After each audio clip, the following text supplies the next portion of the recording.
Ah, Okay, so Mr. Tibu, welcome to the National Critics' Choice once Thank again. Please tell us, do you think the French and the culture will be a major influence among Asians? And do you think the Asian culture itself are able to adapt the way the French work?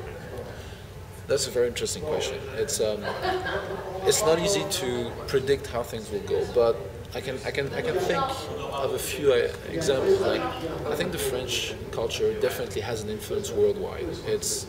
There's no reason from my perspective that it wouldn't touch the Singaporean people. I think it's actually everybody's interested in what's going on in France and the French culture.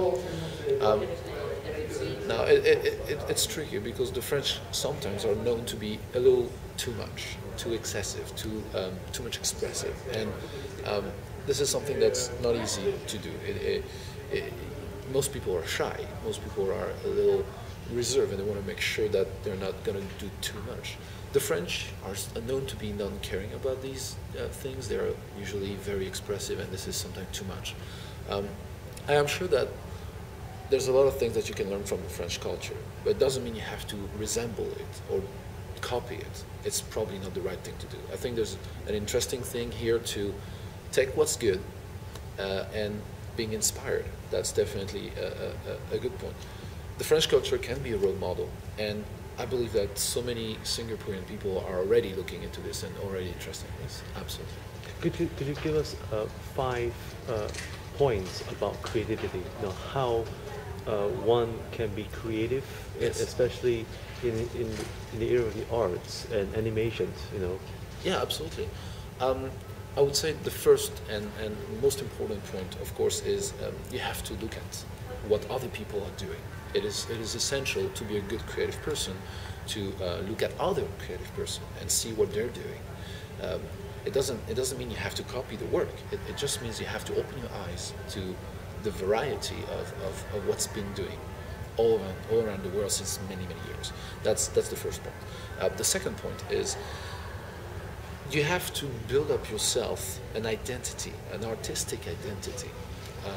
And this is simple to do. You have to try. You have to try something and something else and something else, different things. And it will take time, but eventually you will build up your own identity, your own way of doing things. And if you have an identity, you're a good artist.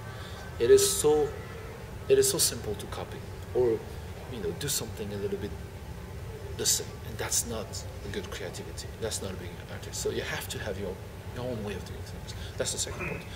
The third point is you should never take yourself for granted. You should never have too much confidence. It is essential that you doubt yourself, that you're not certain of what you're doing, because it will help you to challenge yourself and do better, and do something different. That's such an important thing. The fourth point I would think is it is important to not work alone. So many artists these days, sometimes they're a little bit too selfish. It is important not to work alone. You need to work with a team or other people, or you have to have experiences with other people. You can work alone, but merge it with experiences with other people.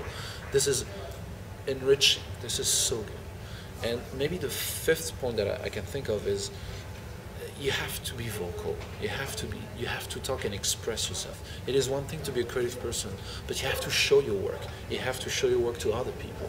You have to get criticism from other people. They don't need to know what you're doing. They don't need to be expert in the field of your expression, but just have their opinion, any form of opinion. Show your work. Don't stay alone in your house. Don't stay alone in your corner. Express yourself outside. Definitely.